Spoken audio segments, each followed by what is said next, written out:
But we're glad you're here. We had a class with these wonderful cartoonists this afternoon, and the students, I think it's fair to say, a lot of them are here. They've come to the second presentation. I think it's fair to say that they were delighted by it, mainly because they weren't listening to me, but also because each of these cartoonists had a lot to show and a lot to say, and we really had a lot of fun in doing it. I apologize for having my back to some of you, but that's the way we've set it up. In any event, we're going to have a good time. You're going to see a lot of great cartoons and commentary, and they just don't hold back. I mean, they'll say anything, really. Just, prod them a little bit, you'll be shocked at the things that you'll hear. We had to be careful in class, we don't want parents getting upset. Is it parents? I think so. Okay. Let me start off formally. At this point, they give me everything to read because they don't trust me, for good reason. So good evening. You're in for a real treat. We're lucky to be joined by 4 exceptional award-winning artists, and they really are. You're going to hear the word Pulitzer a lot, and that's pretty impressive. That is the award in journalism. And they're going to discuss some of their past work, and from what I understand, and I don't know what this involves, no one's told me, but they're going to create 1 or 2 new editorial cartoons right here tonight, and then they'll sell them. Okay, and you can't blame them. They have to make a living, I don't blame them at all. Now, before I introduce the cartoonists, I want to be sure to recognize Rick Torres, who's right here. Rick, give him a round of applause. He's the one who put this whole thing together. We tweeted back and forth about it about a year ago. I used to get things done in a month, but now it takes a year. He made some great suggestions, and the more we thought about it, the more we knew it would be fun. So, Rick, thank you so much for coming and joining us and putting this together for us. Okay, now let me introduce them, and while I introduce them, this is the part the students have already seen, but they're going to see it again, and they're thrilled to get a chance to see it again. We're going to have self-portraits. They've drawn self-portraits, which we're going to show while I'm reading their introduction. So you go ahead and show the self-portraits without me saying show the self-portraits. Lalo Alcaraz, right, where is he? Down there he is, right there. I didn't put this in order, and I'm sorry.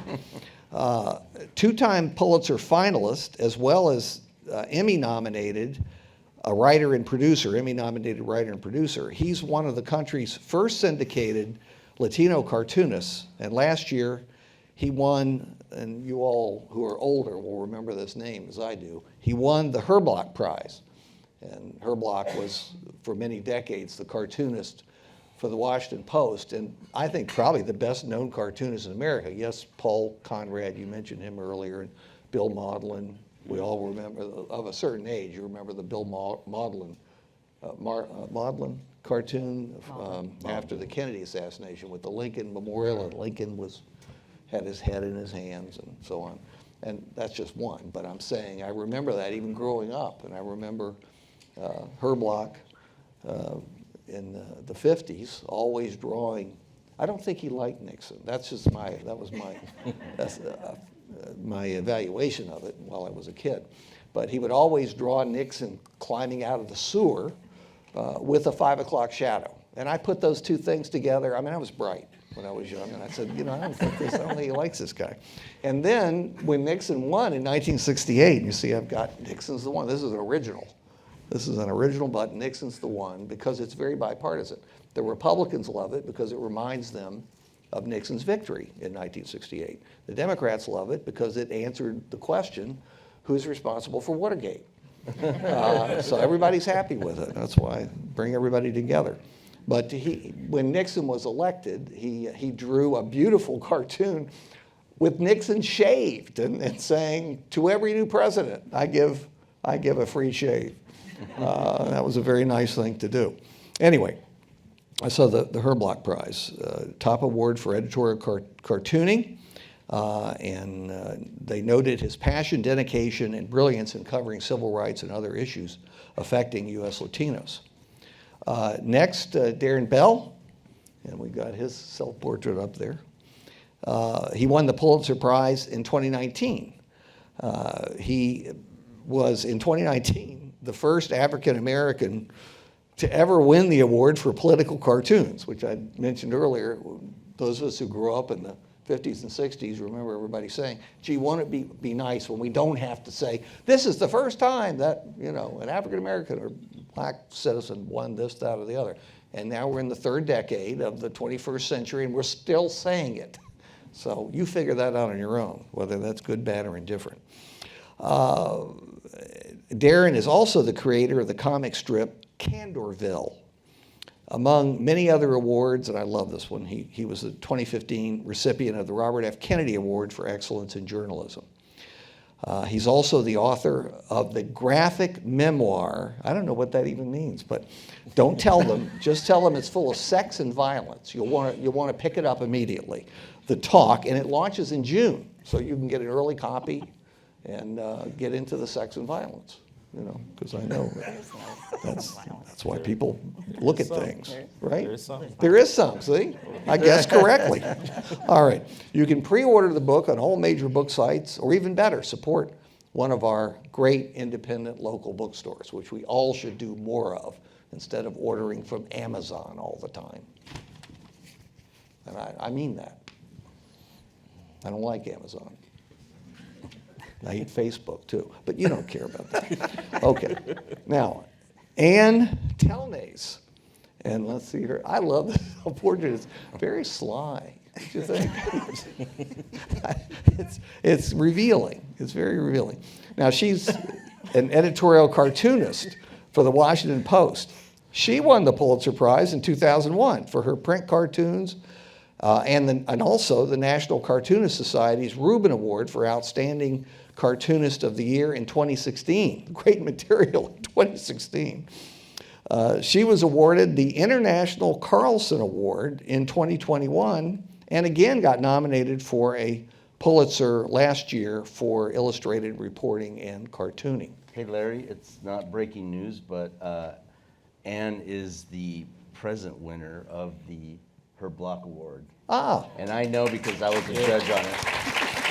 Fantastic. They didn't inform me, but that's typical. And I'm very sorry about that. We will correct that. They could still take it back.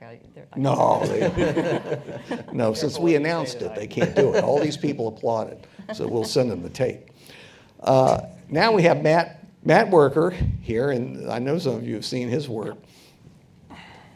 Not that, but his actual cartoons, because he's the illustrator, editorial cartoonist and illustrator at Politico since its launch in 2007.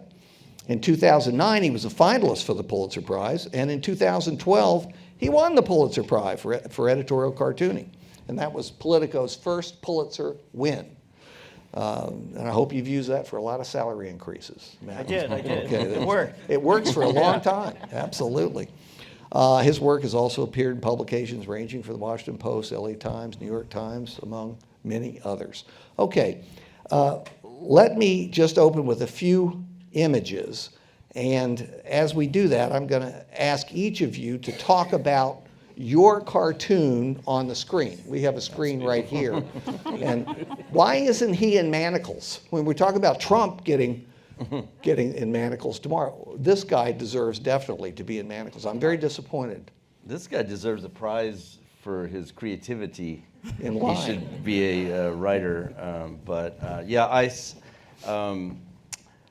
This is basically a bite on a real Disney ad for the Pinocchio movie that came up on my feed. And when I see things, my brain works like a satirist's brain. We see something else, and that's what I saw in my mind. Like, oh my, that's a perfect image for George Santos. I added the nose, and I added Congress in the background. You can see, and he's all happy and cheering and going off to Congress to go lie his ass off.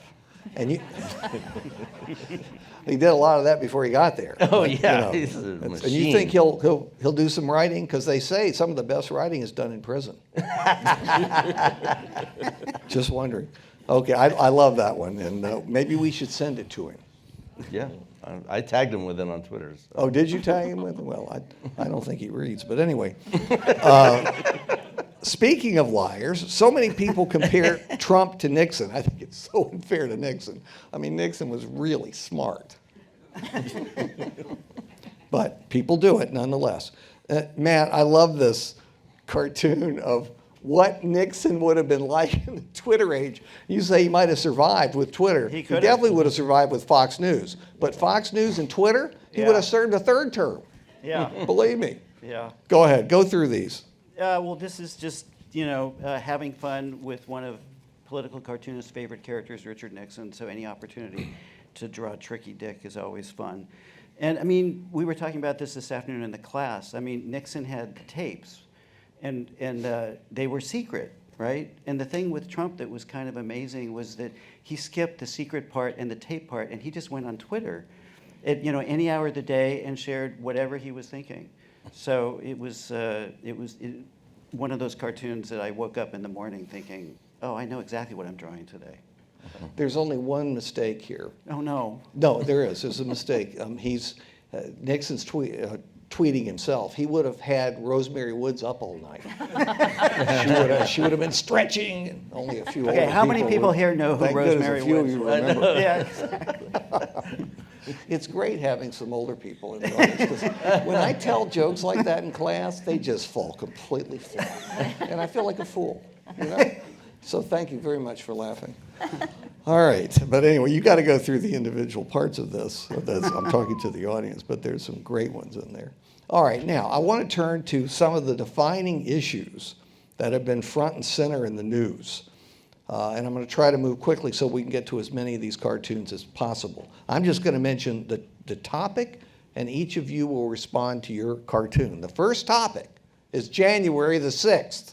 Okay, so this one's a little difficult for you to see, obviously, but this is the printed version of it. It's actually an interactive piece if you go online to the Washington Post.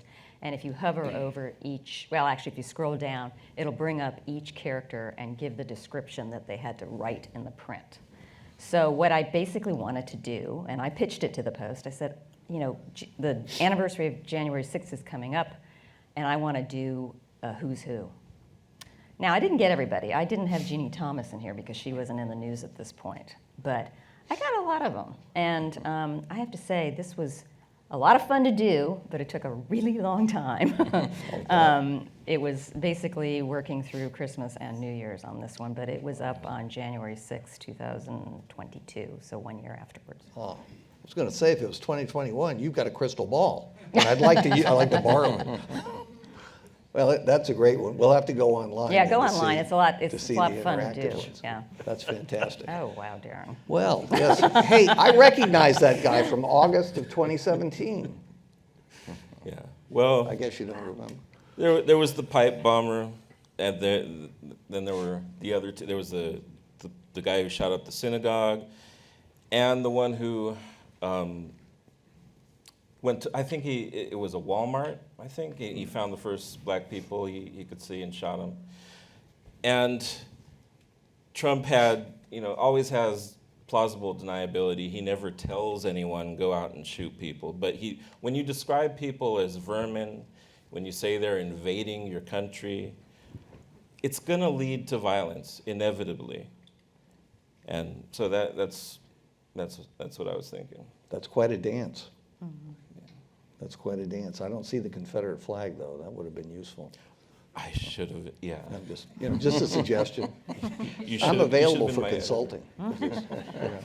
Just to mention that. That was a great one. All right. Follow? This cartoon is about the cover-up and of the different roles that keep picking away layers and layers of, which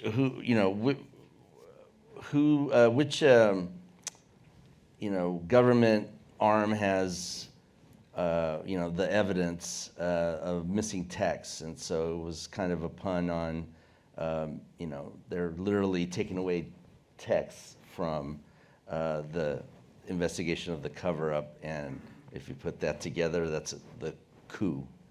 at the top. And it's one of those that just popped in my head. Again, I knew what I was going to draw that day, but I hardly ever sketch anymore. I kind of just do the cartoons.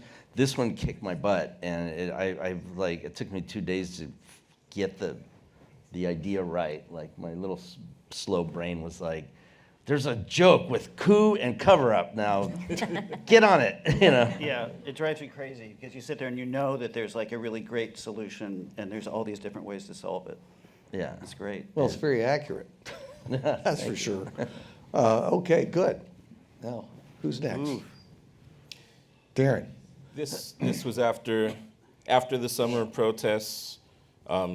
I don't know I don't know if people remember what the response to that was like, but on TV every night we saw police shooting rubber bullets at journalists and at people who were protesting. I remember this one guy riding by on his bike was snatched off his bike and beaten with batons. I don't think he was even protesting. And then we had January 6th, when the response wasn't exactly the same. Yeah, please go home if you don't mind. Take your time. Nobody's rushing you. Okay, no, that's great.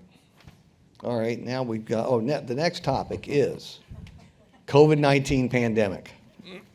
So, this is also a typical sort of trope the cartoonists do where you take two sort of events and you slam them together and hopefully there's an allegory that strikes people.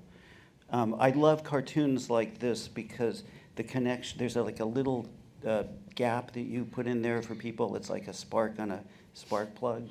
And cartoonists have this advantage in that we do it with visuals and not with long-winded columns like people who write political columns.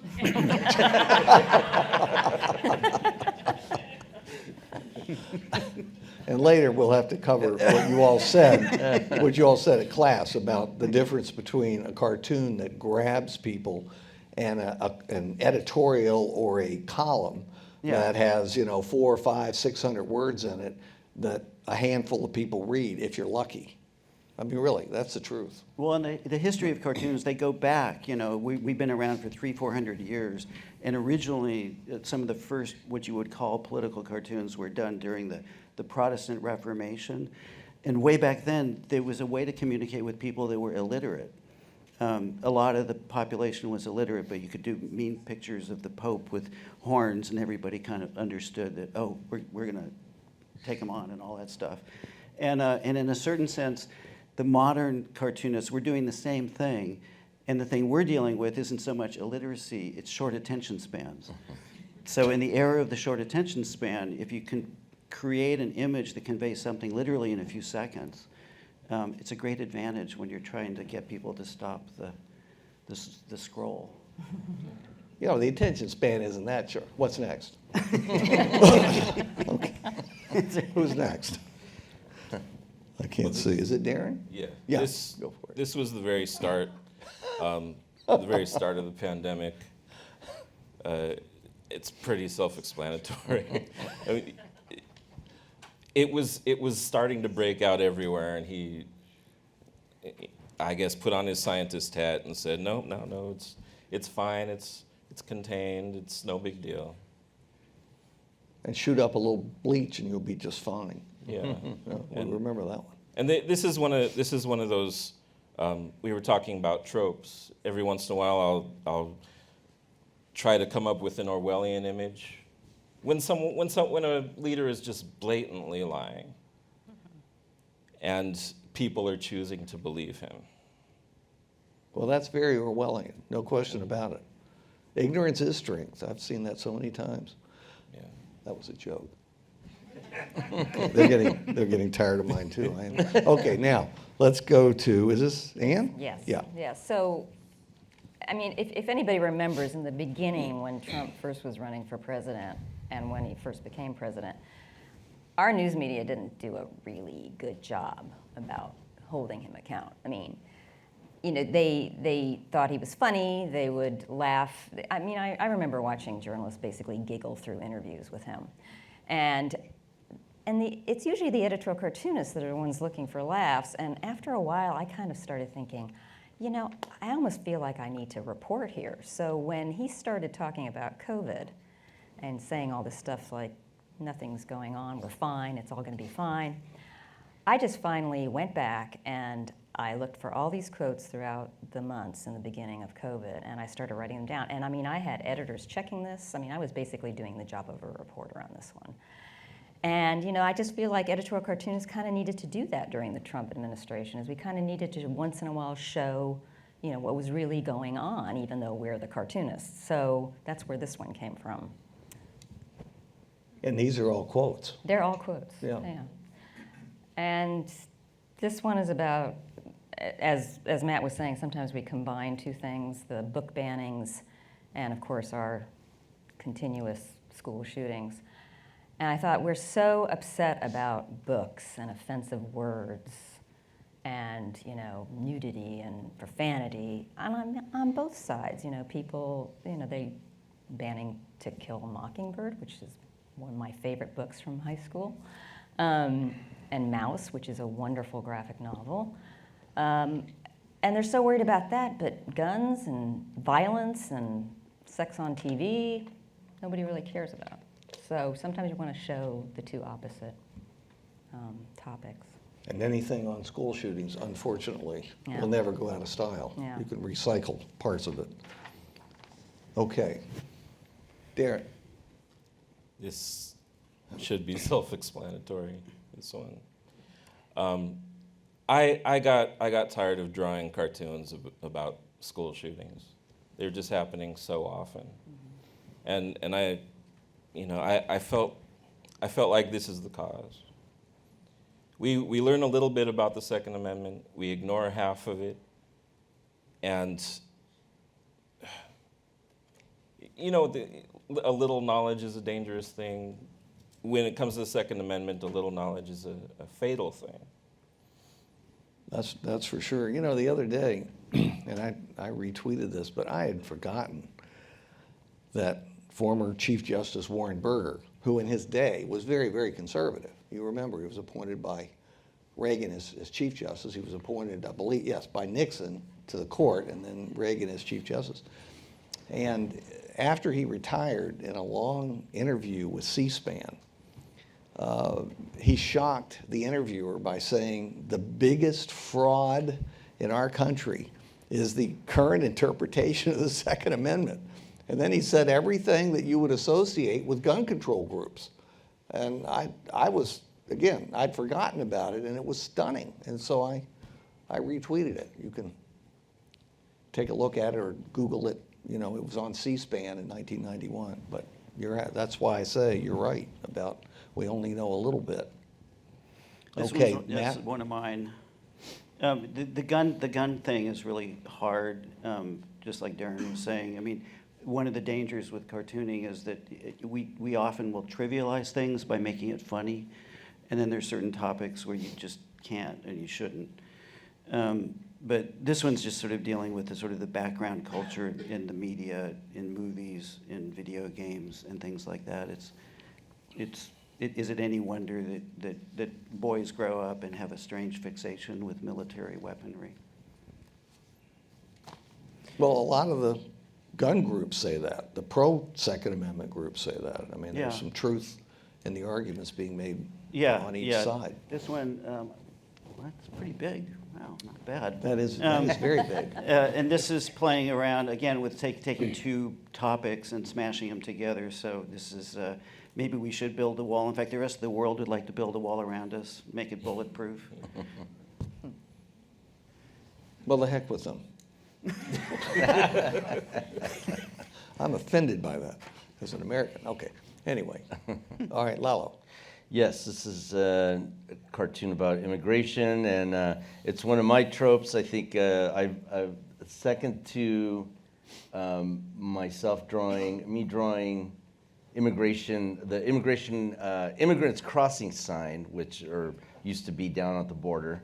That's like my number one trope that I do in my cartoons.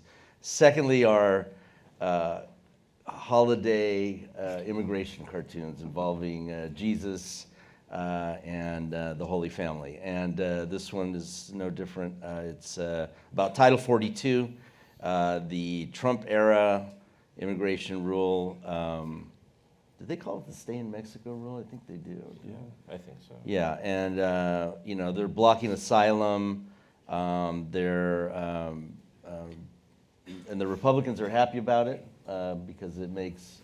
And Joe Biden is keeping this rule around still, or was during this, and it's affecting the border, and that makes the other side happy because it paints, the border crisis as a thing that, as if it's only been under Joe Biden.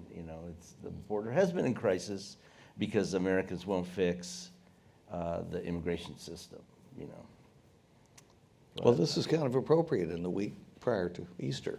How exactly, I don't know, but that's for you to figure out. Okay, here we go. Who's next? That's me. Oh, it's Matt, okay. That's another immigration one. There was, I don't know if people followed all the concern about the treatment of the immigrant workers in Qatar in the run-up to the World Cup. So this is people driving through the fields where all the people who are here as immigrants who provide us with our food are out there in the fields providing us with our food. That might have gone right over people's heads. Yeah. Just But what kind of suggesting. country would do that? Yeah, exactly. Base their Well, Gunner, economy on obviously. something like that. Okay. All right, now we get to the justice system. This should be good. Well, All right. when the Trump administration began, everybody was saying, they're not racist, we're not racist, we don't mind immigrants, we just want people to respect the rule of law. But the enforcement and the condemnation only came down on the migrants, on the immigrants. Nobody said anything about the people hiring them. Nobody did anything. They didn't corral people and separate them from their children because they hired a Mexican roofer. What? I thought maybe those were Wall Street executives. I'm sure they were. I'm sure There some you of go. them are. Some, yeah. That was my interpretation of it, so I'm glad you corrected me on that. But no, that's a very good point. Okay, now, Matt. I really like the cartoons that don't have a lot of word bubbles. There's some cartoonists, there's a sort of school of cartoonists that are, they called them alties back in the 90s, and they'll have like 12 panels and 1,000 words. And the ones that I think are the most effective are ones, again, that are mostly visual. You take a visual metaphor, and again, you process it really quickly. And I think visual statements hit people harder. I mean, there was the horrible example of the Charlie Hebdo massacre, 7 years ago now, 8 years ago, where, a lot of really bombastic things were said about the Islamics, the fundamentalists and stuff in the Middle East, but the thing that really ticked them off were a bunch of dumb French cartoonists in Paris. And I think there's sort of, we have this amygdala in our brain that's sort of the anger center of the brain, and I think right next to it is the cartoonula. And if you get that amygdala going through the cartoonula, then people get really, really upset. So, It's shaped like an eraser. the cartoonula. Yeah. It's pink too, right? It's pink. Yeah. I told you we should have hired security. Okay. This We can one's guess this. pretty self-explanatory. The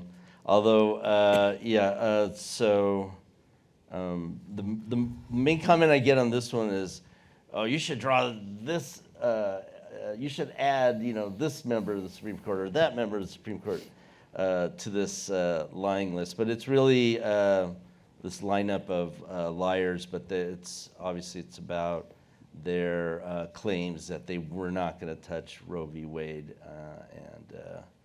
and the trope, the hanger. We all use it in cartoons. Many of us use it in cartoons, and it's sad that it had to come back because I can't believe that they restricted abortion rights. But You that. like that Pinocchio image, don't you? George Santos. It's very handy. I have a really cool George Bush cartoon I could not find for this, but it's George Bush running in the middle of the panel, and his nose is long, and it goes off panel, and it comes up back behind him. And it's one of my favorite Bush era cartoons I did. But yeah. Okay, now, well, we're formally on Dobbs now, the Dobbs case. Yeah, just, these decisions are obviously leading to not only women having to go to get probably not the best medical care that they can find for their health, but also, birth rates are, childbirth is also dangerous, and it's just there's so many issues on this. I can't even. My head's about to explode. I think. Now, Okay, that's mine. Yeah, that's Ann. Yeah. Well, hypocrisy is always a great motivator for editorial cartoonists. We always have the conservatives screaming that we have to save the babies, but only the ones in women's wombs, not the school shootings. They don't seem to be that concerned about it. There was an old saying, a liberal is anybody who believes in life after birth. Right. That may fit there. And then again, maybe not. Okay, okay, Daryl. Darren. Well, Joe Biden, is not in favor of any of the progressive ideas about expanding the Supreme Court or changing it in pretty much any way. He's not a progressive. He's a don't rock the boat moderate, and I'm not sure that's the person we really needed to respond to this calamity. But it's what we got. Have you sent this to the White House? I'm just wondering, That's, Oh, yeah. oh, now, the next category, I guess, since everyone knows what's going to happen tomorrow, so we've got several on Trump. It's in honor of him, in a way. Go for it. Okay, so another mega caricature. I seem to have that on my mind a lot lately. Yeah, it's at the time, as we all know, Trump was always congratulating himself for something. I did this, I did that. So I just kind of combined it with the whole COVID scene with all these players in it. And if you remember, he used to do these weekly updates, right, where he would talk. He ended up not doing that anymore or sending like Fauci to do it or Pence because he wasn't getting the great feedback he wanted during these. But this is what sort of came out of that. So I just thought, well, Elvis, his later stages, overweight, he's going downhill, and just thank me very much. A lot of us older people feel that way. That is going downhill. You're cutting off my jokes, man. Okay, so animation. Yeah, we haven't talked about animation. So my background is actually in animation. I came to editorial cartooning fairly late. So I have a little bit of background in doing animated pieces. So in 2006, I decided I was kind of looking for a new challenge. So I thought, well, why don't I try to make an animated editorial cartoon? So I started playing around with that. I pitched it to the Post, and they said, okay, and we tried it for a while, and they liked it, so they kept me on. This was in 2008. So I started out just doing animated editorial cartoons for the Post, and then how things changed in social media and what was important and how people got their news, I changed that to getting a blog from my editor, and so I could do animated ones. This is an animated GIF. There's no sound in it, but I can do them fairly quickly. So I was doing animated GIFs, I was doing static, I was doing multi-panel, live sketching debates, doing anything just to get an audience. And people really liked these GIFs because they could share them. They're on a loop. They're quick. And this, of course, if you remember way back when he was doing his Trump meetings, where basically he would go around the room and ask everyone what they liked about him. You know, what a great job he was doing. And I just thought, this is perfect. So this is where this cartoon came out of. Where is Kellyanne Conway? I don't see her in Oh, there. she was sitting in the back. Oh, just she was in the smiling back, okay. adoringly. I was just wondering. Yeah, all right. That's great. I love the animation, too. Oh, my goodness. You got them both in there. Although, Yeah, this was just, showing how, it's from 2017. And, it doesn't, you don't need to be a psychic to know that this guy's a little shady. And he was quickly surpassing, Nixon's evil doings, really successfully. I mean, through the roof to become, what was going to happen tomorrow. And so I kind of I think maybe because of the middle finger, I initially just sketched it in my sketchbook and wasn't going to turn it into the syndicate. But I think, my friends liked it, and so I put my tag on it, and I think I submitted it to the syndicate, and they ran with it. And we didn't get any complaints. you didn't get any complaints? Because No. that's unusual. Normally, you get loads of complaints for anything that's controversial. I mean, Yeah. really, we all do. I'm no stranger to that, but this one, I think we were already kind of having a overload of this guy. So, and I want to tell my Nixon story real quick. Yeah, go that I ahead. told. When I was a kid, we would go. My mom would take me to go visit our family in Mexico City, and they were artists. But one day we were at like a big superstore. I don't know what, I forget the brand names of the superstores over there. But it was like a Target, and we're walking around, and there was and I was like, maybe 11, 12, 13 years old, maybe. And pick one. And my cousin, super artistic guy, very talented, pointed at the poster that was for sale in that store and this is in the 70s, obviously, it's Nixon with his pants down, not even looking that good, sitting on the toilet, going to the bathroom, and my cousin looked at me and he said, to try to get a reaction from me, he's like, aren't you offended? I go, why? Because it's your president, a little gringo, right? Like, and I was like, no, it's actually kind of funny. I kind of, I never conceived that you could have a drawing of a president or somebody that high ranking and totally make fun of them. And I think it put a little kernel in my brain because I never forgot that moment. And I thought, And then, eventually I kind of realized what editorial cartooning was, which was a superpower that we have that must only be used for good and to take down people that need to be taken down a notch or 10 notches or completely down. So, but And Trump makes Nixon look good, really, in lots of ways. Yeah, In loads it's and loads of ironic. ways. He's like, Yeah. I'm the best at being the worst. Why not the Yes. worst? As Jimmy Carter once said, why not the best? In his autobiography, which I'm sure you all read. Okay. Now, all right, Darren. This was this was after, as I said, he described certain people as vermin.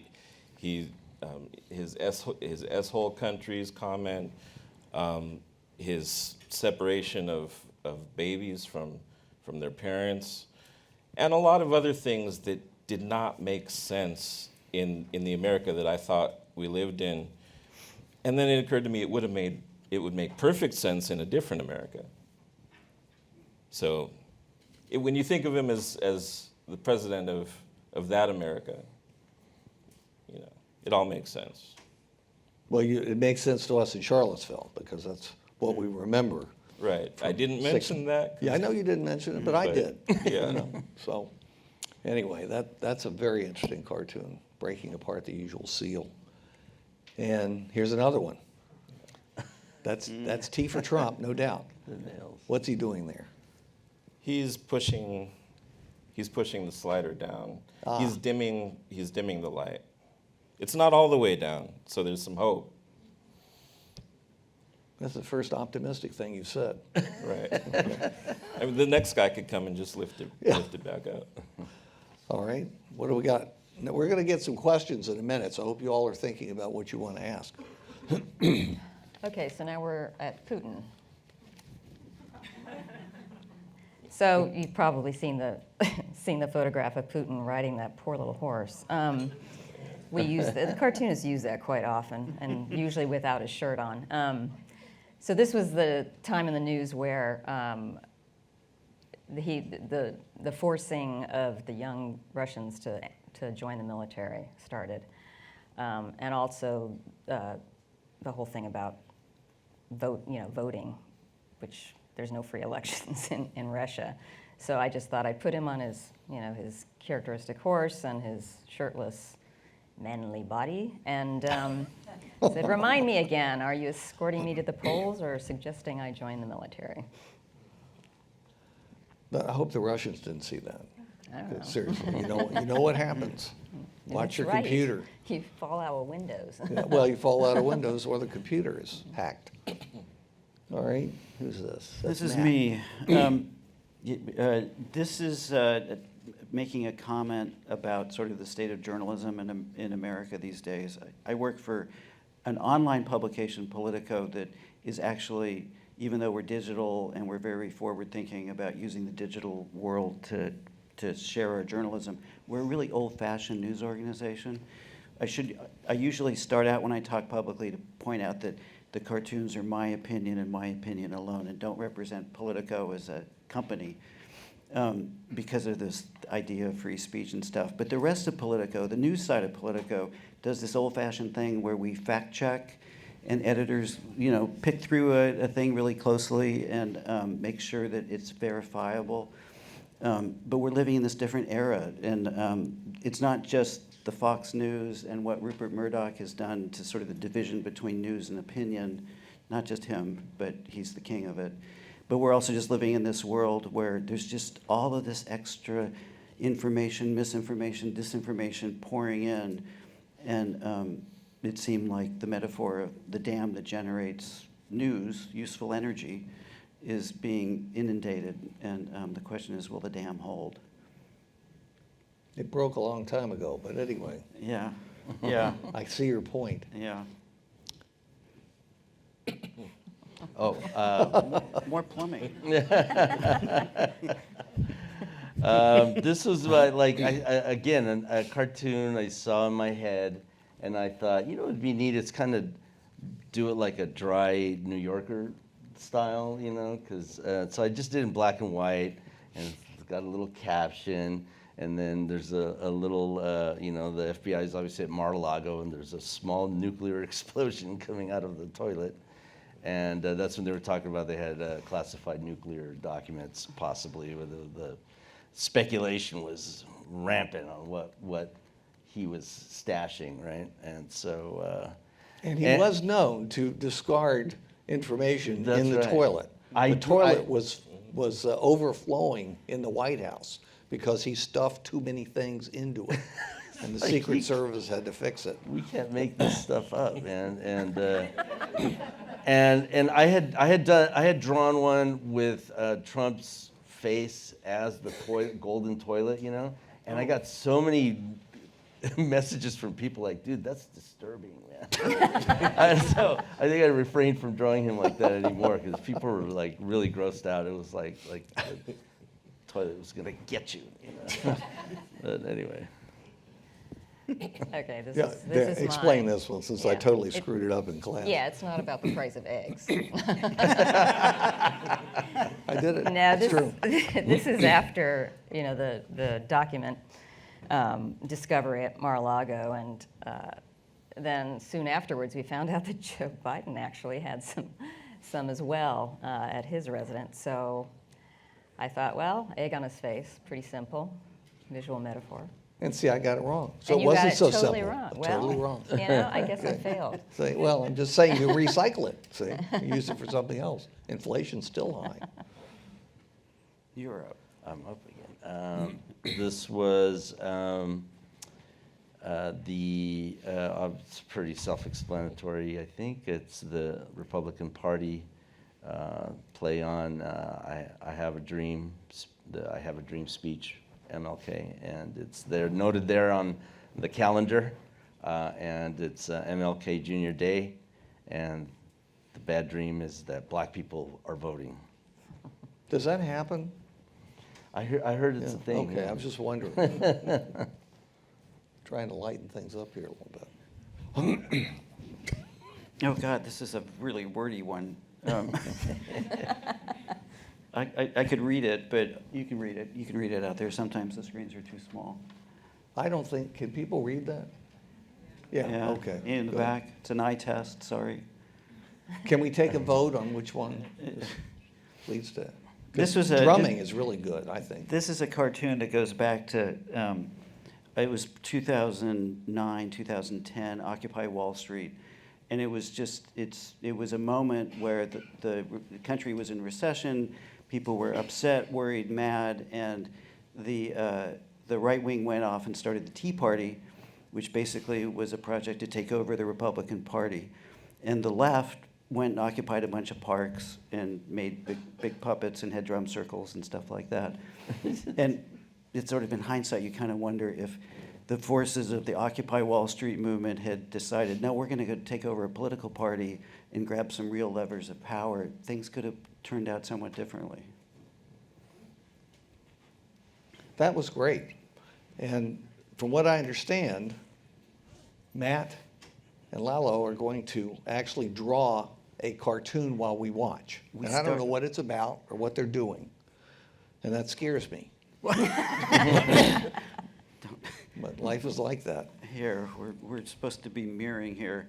I cheated, I started earlier. So here is the rough sketch.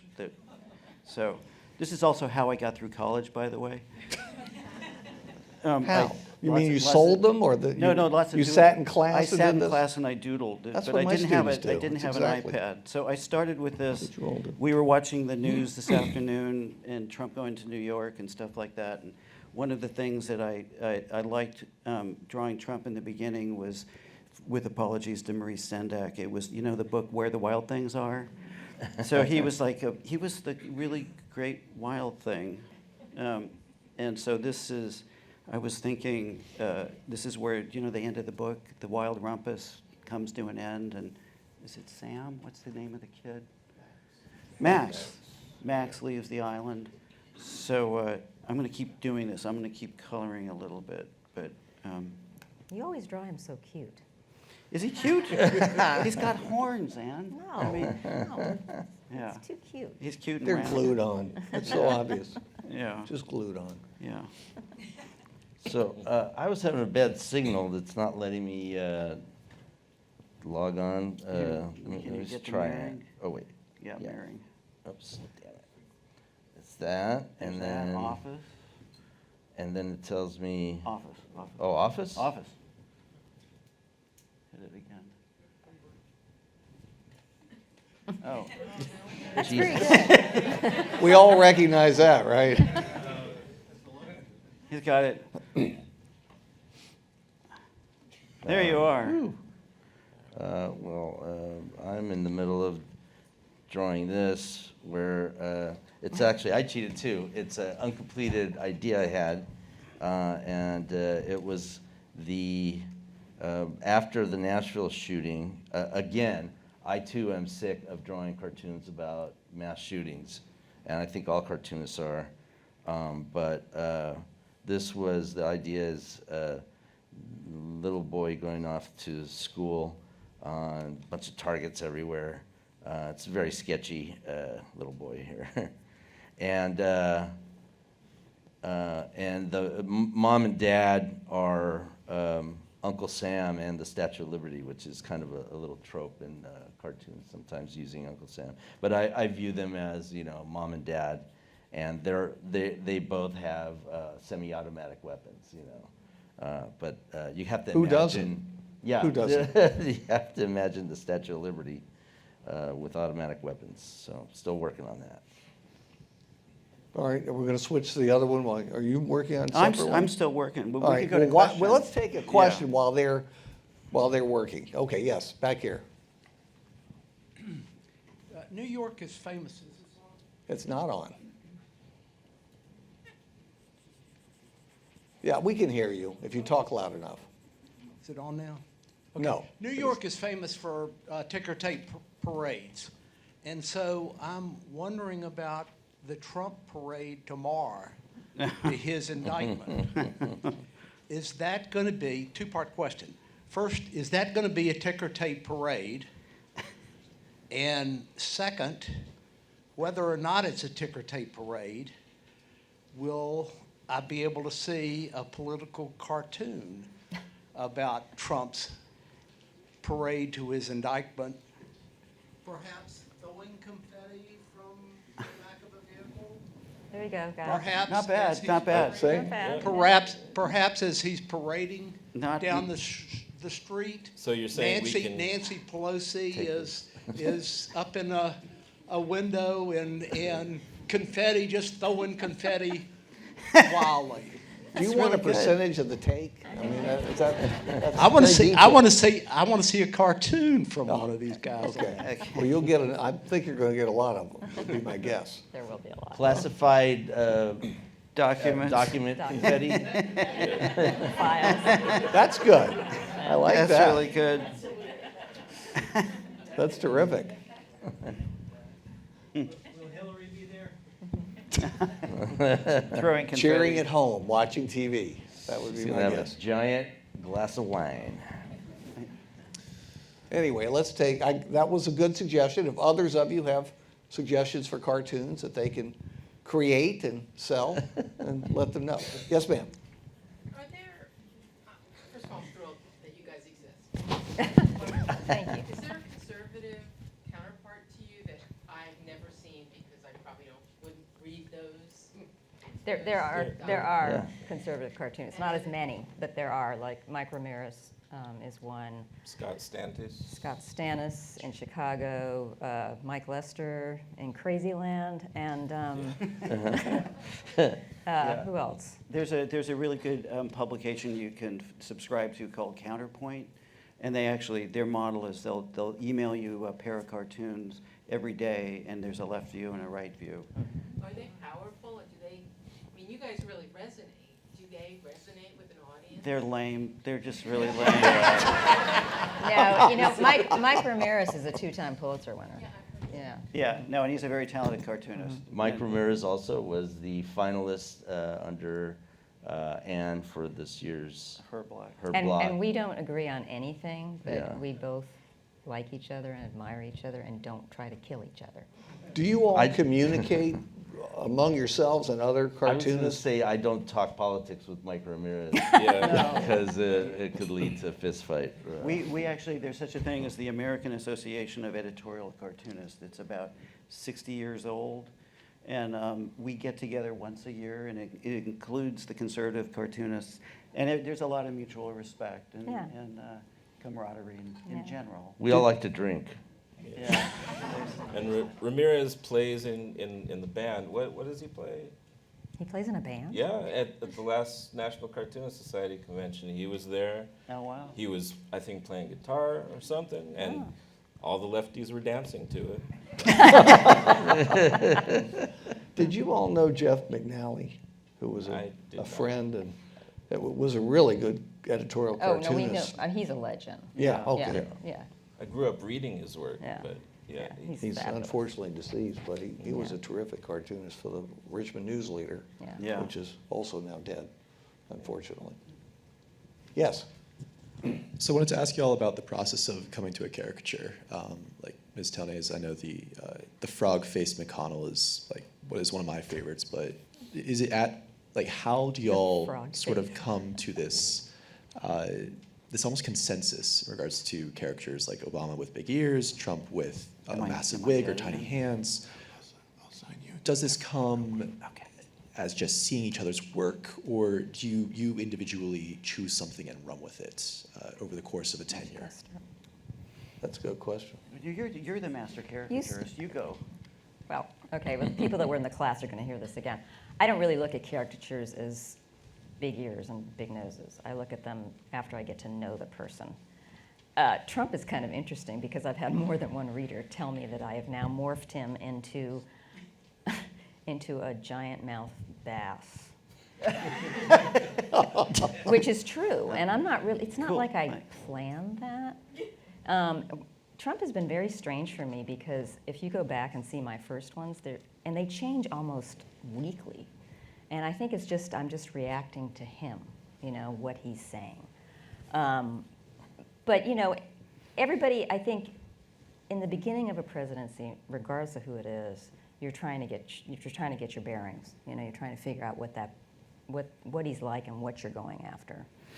Because even with George W. Bush, I started off as a small child because everybody was talking about how dumb he was. And then once 9/11 happened and the Iraq War, I changed that completely. So I just think it's a process. Yeah. The caricature evolves as the presidency evolves. For me, the caricatures always at the beginning are almost literal, like almost illustrations of the person. But by the third or fourth time I draw them, I've already, like George W. Bush had eyes the first time I drew him, but after a while, all he had were eyebrows and a squint. Maybe every once in a while a squint.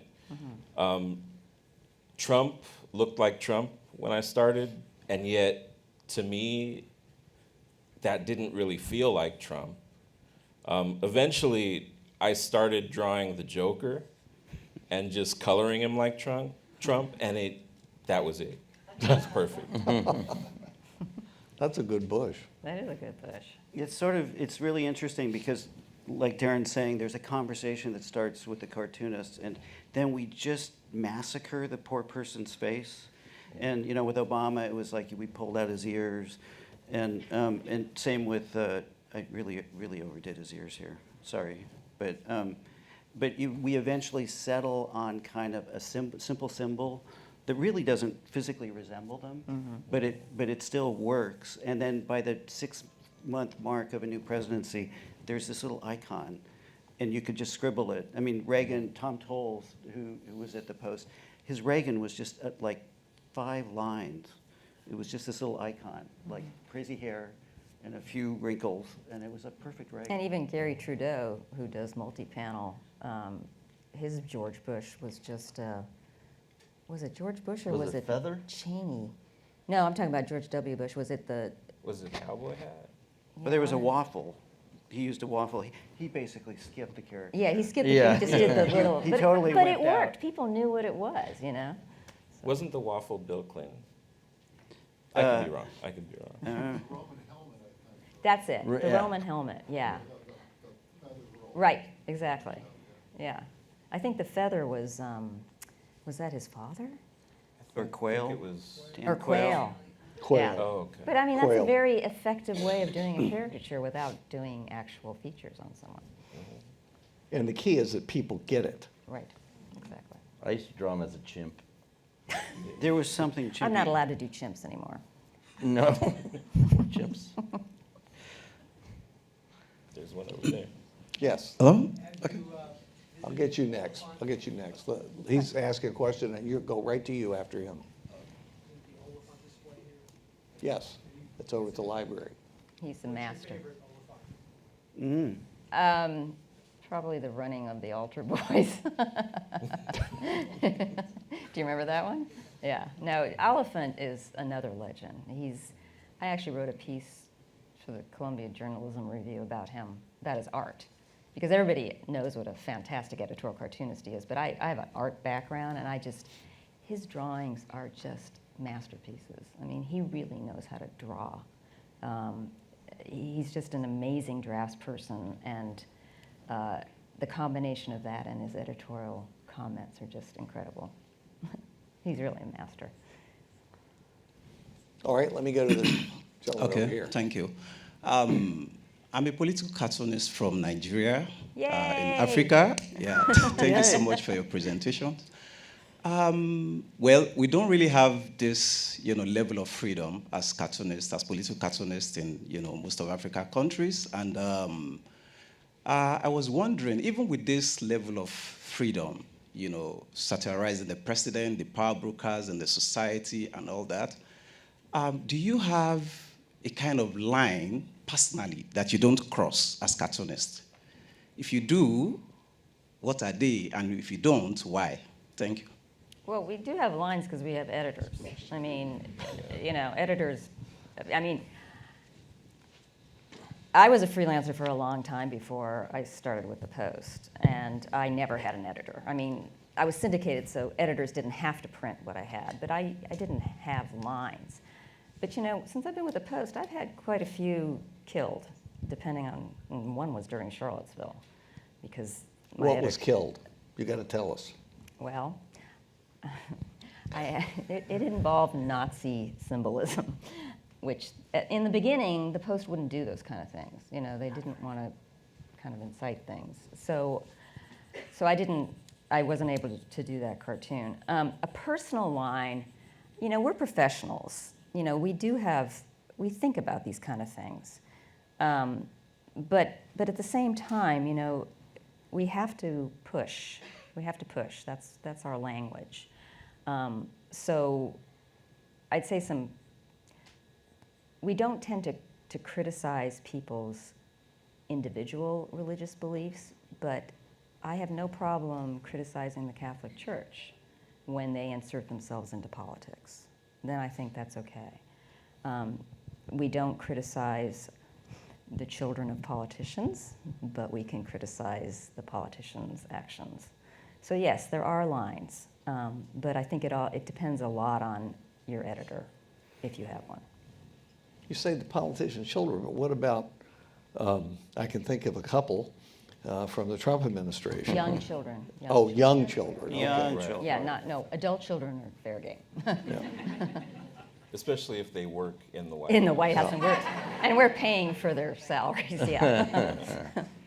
I mean, one other aspect of this that's really interesting is I've been doing this for a long time. I first started drawing cartoons when Jimmy Carter was president professionally. And back then, if you drew a cartoon, I worked for the Little Weekly paper in Portland, Oregon, you were drawing for a specific audience that had a certain sensibility. And it stayed within that circle. And now, with the internet, you're drawing for sort of a global audience. The minute a cartoon goes up online, it's visible anywhere. And so it's kind of, it's a challenge in some ways because the sensibilities in different cultures are really different. For instance, the Charlie Hebdo thing, where the Parisian cartoonists thought, well, in their sophisticated Parisian French way, of course you make fun of religion, and it got a bunch of them killed because those were posted in Pakistan and used as a political weapon. And in a certain sense, even domestically here in the US, cartoons can be weaponized.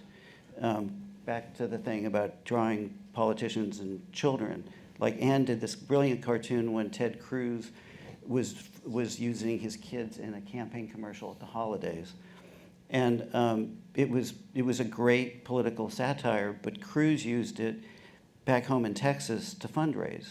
And it was all about, see, these horrible Eastern elite cartoonists are making fun of my children. Mm-hmm. And it's the law of unforeseen consequences. And it's much more complicated now in the age of the internet. Yeah, that was an early one. And what's crazy is the guy raised $1 million. Thank you very much. And I've never made $1 million off a cartoon. Yeah. Yeah, that's true. The social media has definitely changed the landscape for us because things move at an incredible rate. And when that happened to me, that was quite early when social media was becoming so important for the news organizations. And I don't think the Post understood how to react to it. So it was a combination of social media, how fast it went, but now, and also the fact that I stayed very quiet when that happened. I have a completely different tact now. If people misrepresent my cartoons, like on Twitter, I will immediately retweet it and I'll let all my followers go after them. Mm-hmm. Because you gotta fight back because they're misrepresenting what you're doing. If they're gonna because it can definitely ruin a career. It ruined my life for quite a while. I mean, I remember standing in front of my computer watching the reactions on Twitter. It looked like a slot machine was going. It's like this. And for 4 days it continued. And I got my face plastered on Fox News. I mean, a nice big picture. And my colleagues overseas have a lot more danger in their life, but there were a few days there that when I walked out my front door, I looked to the left and looked to the right before I went outside, because they had shown my photograph. So it's a different thing, but nothing like what our overseas colleagues have to deal with. No. Nothing like it. They are always, I am in awe of my colleagues overseas. I mean, they have to deal with being jailed, harassed, some of them killed. We had a Syrian cartoonist had his hands broken. Oh. Yeah. And they still draw, and they are wonderful to speak with because they are so positive and really believe in what they do. Yes, Rick. I want to ask Lalo a question. You have a rule about punching up and punching down. Maybe you can tell everyone about that. Yeah, it's we had remember when we were at the First Amendment convention in Orange County at a university. It was a few years ago, and it was this whole thing. And I think even Alan Dershowitz was supposed to show up. I almost stole this tag from the table, but I was. And now you're glad you didn't. I'm Yeah, sure, no, it was a great conference. They had cartoonists there. They also had Chuck D there, one of my heroes. He spoke, but I remember I kind of got into it with some of the cartoonists and some of the audience members about the Charlie Hebdo thing, which I was on a plane when when all that went down, and by the time I got the Wi-Fi, I scribbled a cartoon real quick of Charlie Hebdo, and I sent it off to the syndicate. And I think it was like, I was enraged, obviously. But at this convention, at this conference, I just made the point that we have a superpower as cartoonists. We're able to turn these complex issues and opinions into a very powerful, weapon. There might not be a better word for it. And when we turn it against people that don't deserve to be taken down a notch, then we're abusing that power. And I thought that the French cartoonists, even though they're my brothers, rest in peace, that happens here too. People have had to move because they thought I know of a cartoonist from the Northwest, I think, was an alt-weekly cartoonist, who was she thought that just because she could draw cartoons mocking Islam, that she should do it. And She did a Draw Muhammad Day. Is that the one? Mm-hmm. Yeah, and then these guys, the guys, and I don't want to put them down, but I think it was. We should all have free speech everywhere, but sometimes I don't know. It didn't set right with me. It wasn't like punching up. It was kind of punching down on people's religion, and again, it's I got heat for drawing. Comparing, everybody online was calling it the Texas Taliban, right? Like, I did a cartoon that compared Taliban to Texas men, right-wing men taking women's rights away, abortion rights. And people conflated and said, how dare you attack Islam like that? I'm like, that's not what I'm doing here, guys. Focus. Yeah. You should see. Follow my Twitter account. You can watch me tell people, focus, because you're mad at the wrong guy. That's not what I'm doing. Like when they misrepresent, it is very dangerous. Yeah. And I had a cartoon that was. I'll shut up now. But a cartoon about the Pulse. No. Was it the Pulse nightclub shooting or? Wasn't there another? There was another recent one at a gay club, and the Chicano veteran took down the shooter. But anyway, that's a whole nother cartoon. But I drew a shooting gallery and like a gun range, shooting gallery, gun range, with a bunch of, like maniacs shooting at targets, and each target was LGBTQ. And somebody on Twitter said, "Oh my God, you're advocating the murder of gay people, how dare you?" And then I let my followers take care of that because I didn't want to be like, clobbering this lady that just had poor eyesight. She said, "I'm so sorry. I should have squinted. I should have looked closer." And but it could be dangerous. I mean, you could wipe somebody out, like has happened. Easily. My All right. cartoon. What Ms. else? Telnes, you had spoken earlier about the way that information circulates and how quickly it does. And I'm pretty amazed by how quickly Mr. Alcaraz and Mr. Worker have been able to create cartoons just now. I was wondering if you could talk a little bit about transitioning your art to digital and working in this digital space, and if you moved away from pen and ink, how the production process has changed, how your work has changed, if it has. Well, I actually draw on paper still. Yeah, I went back to it. The only thing I do digitally is the animation. I'll scan in the drawings and I will color that in Photoshop. But I went back, I just like paper. I mean, I understand totally what these guys are doing. I think it's great. That's just not what I do. Yeah. So I guess I'm not the person to ask. Yeah, I pretty collective that it's changed for Mr. Alcaraz, for you. Oh. Changed the way you do. Yeah, I have 10 jobs, so it really helps speed up my my process and my time that I have, because I have to work at my other 9 jobs. So it really speeds it up. I love it. I was waiting for this to click on. That's great.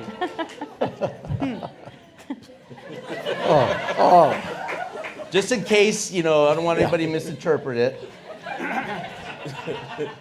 I'm glad you did that because I wasn't sure what was there.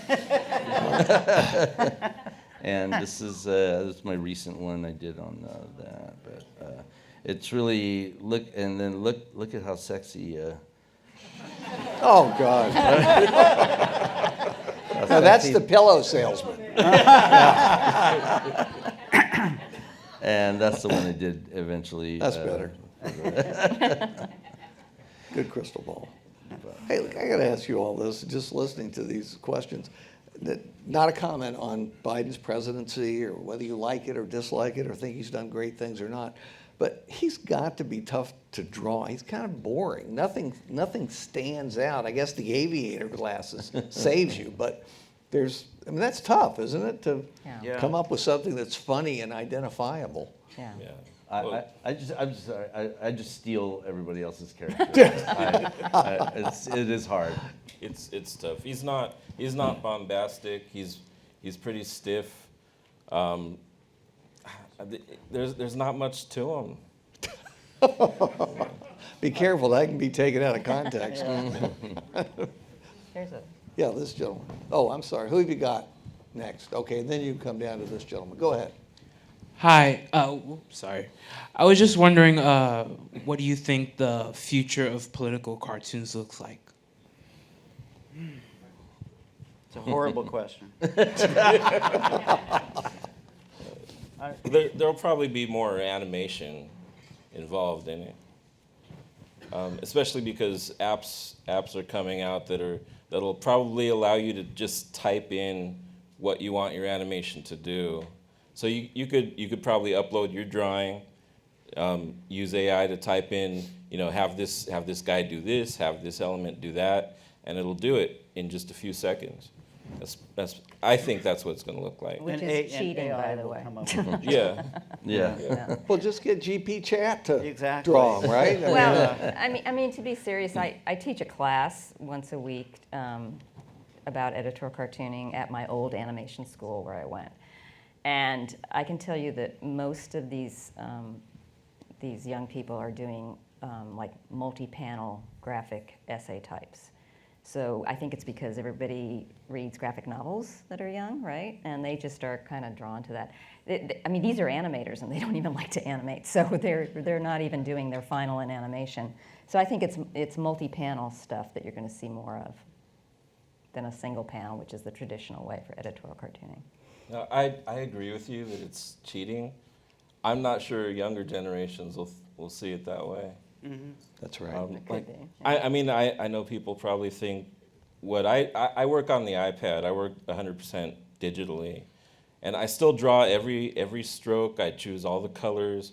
I choose different paint brushes, but I'm sure somebody of an older generation would say that that's cheating because I'm not doing it on paper with India ink. No, you're drawing still. You're just using a tablet. That's drawing. Yeah, but I can hit undo if I don't like something. Yeah. I can use whiteout, you know. True. Okay. Okay. Do they still manufacture that stuff? Actually, it's not very good to draw on top of, you know. Right. What's whiteout? Matt, you're not fooling anybody. I still You said scan you it. went back to Carter. Yeah, I still scan it in Photoshop, so I could still fix it. But I mean, the thing about it is if you want to do this for a living, you should like to draw. You know, I mean, this is the art of editorial cartooning. I mean, regardless, I'm not talking about style. Everybody has a different style, but you know, it is your drawing. It should come from you. I agree. I'm just afraid that sentiment's not shared. Like I came across when DALL-E and all these other image generation AIs came out. I came across this discussion forum where people are calling themselves generative artists because they know what to type to get the AI to create something, and they really think they're artists. And I made the mistake of putting in my 2 cents. I said, no, you guys are not artists. You guys are clients. You know, it's no different than when a client tells me what they want to see, and I draw it. They're not the artists. You know, they commissioned something. Right. What you guys are doing is commissioning, but no, they don't see it that way at all. Well, but you have to remember, when we go back even one step, like when Photoshop came into being, which is probably before everybody's time here, but you know, Photoshop was there's lots of bells and whistles in it that you can use. You know, you can make background styles and all this stuff. But if you don't know what you're doing as an artist, if you don't have some design creativity in you, or that you learned in school, it will look like Photoshop. You know, I worked, when I first started doing animation, so I learned animation the old-fashioned way. I actually flipped paper, you know, that old-fashioned way that Disney did, right? And then all of a sudden, Flash came in, and people discovered the bells and whistles of Flash. And I can tell you right now, I can pick every single one out that was done by Flash. Now, if you know what you're doing and you're using Flash, there's one animator I'm thinking of in particular. He was a skilled animator, and he went into Flash, and he knew how to use it. Then it became a piece of art. Was it Mark Fiore? No, it's a I can't remember his name right now, but he was from animation, and he started doing his own Flash. So I think you still have to learn certain things for it to become, you know, a really good piece of art. I'm not saying that AI isn't going to help, but I heard someone being interviewed on NPR about it, and I thought he made a really good point. He said the thing about AI, and I'm talking about the images right now, is it's two-dimensional, because that's what they're grabbing, is two-dimensional art. When you're creating art, you're thinking three-dimensionally, and you're thinking of it very I'm talking about this in general. You're learning about art. You're learning the foundation of art. And if you have anybody in here that does art classes, you know what I'm talking about when you're learning. I mean, when I went to animation school, we had one animation class a week in our first 2 years because they made us take fundamentals of drawing. We had life drawing classes. We had color and design. And then we were allowed to animate. And it shows. The people that went on to create all the stuff you guys love, you know, all the Pixar things, those were in my class because they all learned the art of animation. And I think it's the same thing for editorial cartooning. Yes, sir. Thinking about the question of where do you draw the line, and also thinking about the sensitivities of age, I'm looking around the room here, myself and you. Where do you, and we have one of the oldest and soon to be the very oldest president, maybe the oldest presidential candidate, maybe with Joe Biden. Where do you draw the line in terms of start poking fun at old people? I'm with you 100%. Be careful. Matt, Wait, because I'm the old guy here. you're like by a couple of years. I think old people are fair game. Sorry about that. You won't feel like that one day. Yeah, exactly. No, I mean, we were talking about some of the conservative cartoonists and stuff, and they don't hold back with Biden's age at all. I mean, Yeah. their work it's sort of a mainstay. You know, Biden with the walker, Biden having all these senior moments. So I think it's fair game.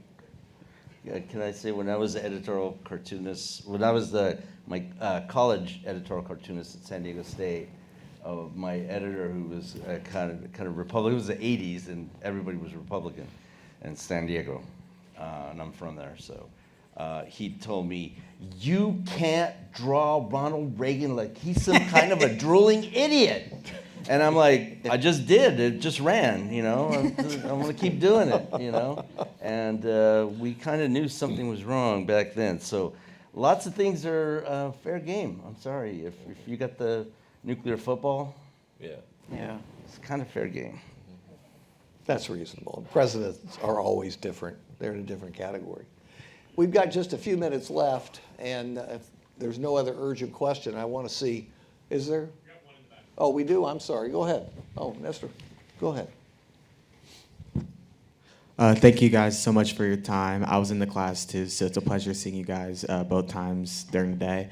The question I had was that there's always political cartoons that reflect like a significant moment in history, such as the tensions during Cold War, the Great Recession. Was there ever one political cartoon that stuck out to you, whether you wrote it, or I mean, whether you drew it or whether someone else drew it, that like will always have a special place in your heart or a special like significance to you? Can I say, I always think of Paul Conrad cartoon, two of them. One is it's a young black man who's like pissed off, and his afro is like a bomb, like an old timey, you know, cartoon bomb. Mushroom cloud. No. It was like a bomb with a little Yeah. fuse, you know.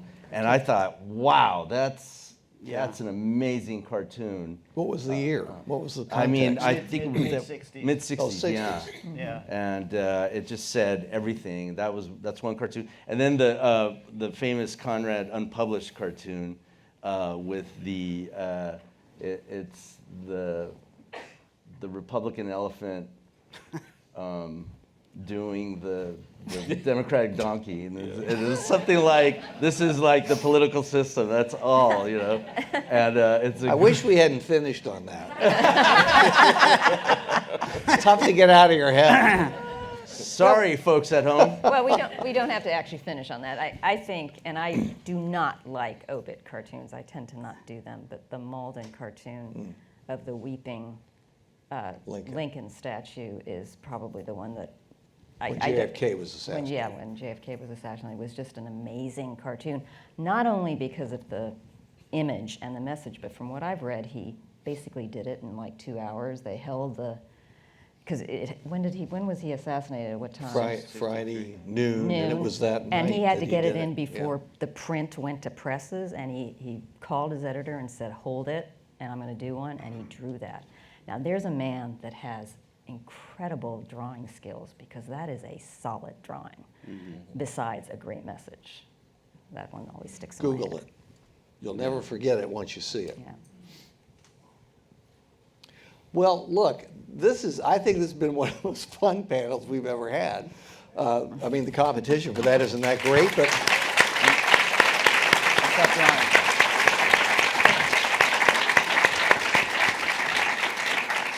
and you know, if I were you all, I would stick to cartooning. I think you all have great careers in front of you. That's the way I look at it. You know, as the oldest person on this panel. But seriously, it's a thrill to have you. We appreciate your coming down and being with us. They were unpaid. They're paying for their own rooms. No, not that bad. The What? liquor. I gotta we're- leave now. I gotta go check out. We're still negotiating over the liquor, okay? But seriously, they've been just wonderful. They've been so much fun all day long. And we really appreciate all of you coming, and we appreciate those of you at home. We hope you've enjoyed it too. And until the next time, wahoo wah and UV. Thank you.